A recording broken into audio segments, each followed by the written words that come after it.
Olá! Hoje a gente vai mergulhar num dos maiores quebra-cabeças da história, o crescimento impressionante da Igreja Cristã Primitiva. Como é que um grupinho saído de uma província esquecida se transformou num movimento que literalmente mudou o mundo? Vamos investigar isso juntos! Essa pergunta, feita por um professor de história, resume o mistério de uma forma perfeita. Ele olhou para o cristianismo primitivo e viu o que todo mundo via. Um grupo pequeno de uma província romana sem a menor importância, sem seguidores poderosos, e aí ele se perguntou: como, de todas as religiões do Império, foi justamente essa que venceu? E olha só que imagem linda, tirada de um antigo inário cristão da Síria, as Odes de Salomão. Essa vai ser a nossa guia. Ela captura com perfeição a jornada que a gente está prestes a explorar, a de um pequeno riacho que, contra tudo e contra todos, virou um rio poderoso. Então vamos começar colocando as coisas em perspectiva.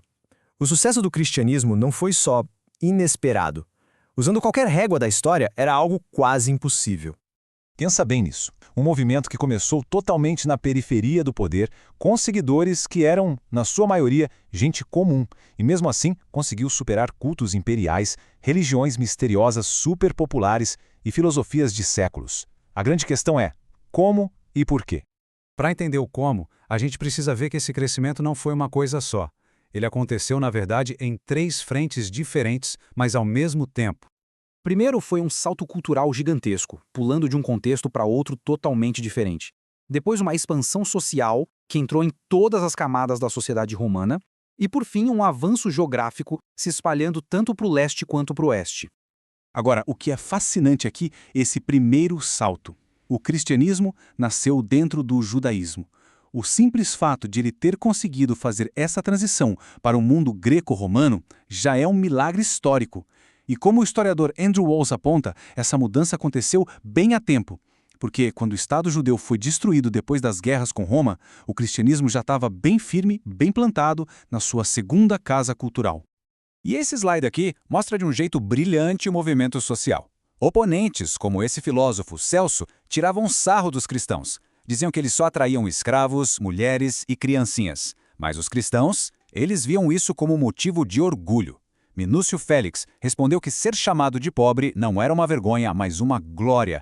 Isso mostra um apelo que era radicalmente inclusivo. E esse alcance era impressionante, de tão amplo. A maioria era gente comum, claro, mas as mulheres eram membros de pleno direito. Escravos também, e um deles, chamado Calixto, chegou a se tornar bispo de Roma no século III. Dá para imaginar? E ao mesmo tempo, a fé chegou nas classes mais altas, até mesmo como o apóstolo Paulo menciona, em parentes que viviam na casa de César. E por último, o movimento geográfico. Muita gente acha que o cristianismo só marchou para o oeste, em direção à Europa. Mas olha, isso é só metade da história. Enquanto a fé se espalhava para a Gália, para a Espanha, para o norte da África, ela também avançava com muita força para o leste. A Síria foi um dos primeiros grandes centros. A tradição diz que o apóstolo Tomé chegou até a Índia. E já no final do segundo século, existiam igrejas na Pérsia e onde hoje é o Afeganistão. Ok, a gente já viu como a coisa toda se espalhou, mas agora vem a pergunta mais profunda. Por quê?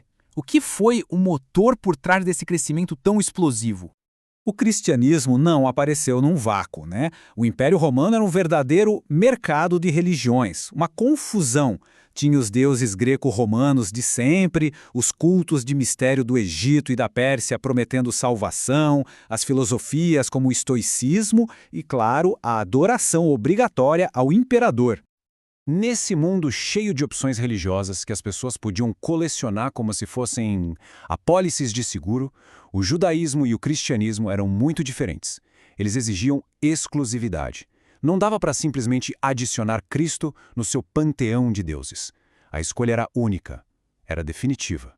O historiador Chaim Potok resume isso de forma perfeita.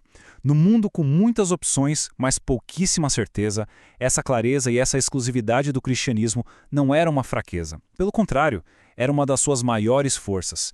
Oferecia uma resposta clara no meio de toda aquela confusão. Mas só a mensagem não explica tudo. O segundo grande motor desse crescimento foi o próprio povo. Cristãos comuns, comerciantes, soldados, artesãos, que viviam a fé deles de um jeito que o mundo simplesmente não conseguia ignorar.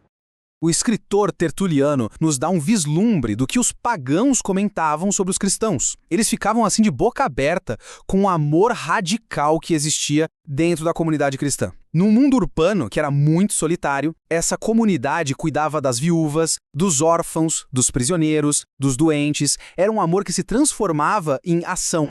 E esse testemunho não era só na vida, mas também na morte. A famosa frase de Tertuliano aqui, ela captura uma verdade muito profunda. Quando os cristãos eram executados por causa da fé, a coragem deles diante da morte funcionava como uma forma poderosa de evangelismo em massa. Carcereiros, gente que assistia, até mesmo os magistrados acabavam se convertendo. Então, o que a gente pode concluir de tudo isso? O que, afinal, permitiu que aquele pequeno riacho se transformasse num rio que, de fato, encheu o mundo? A resposta parece estar nessa combinação poderosa. Uma mensagem clara, única no mundo confuso. Uma comunidade que oferecia um sentimento de pertencimento profundo. Um testemunho visível, através de atos de amor. E uma coragem diante da morte que provava a força da convicção deles. E isso nos deixa com uma pergunta para refletir. A história do cristianismo primitivo não é só sobre o passado. É um estudo de caso sobre o que acontece quando uma convicção profunda encontra uma necessidade humana universal por significado, por comunidade e por esperança.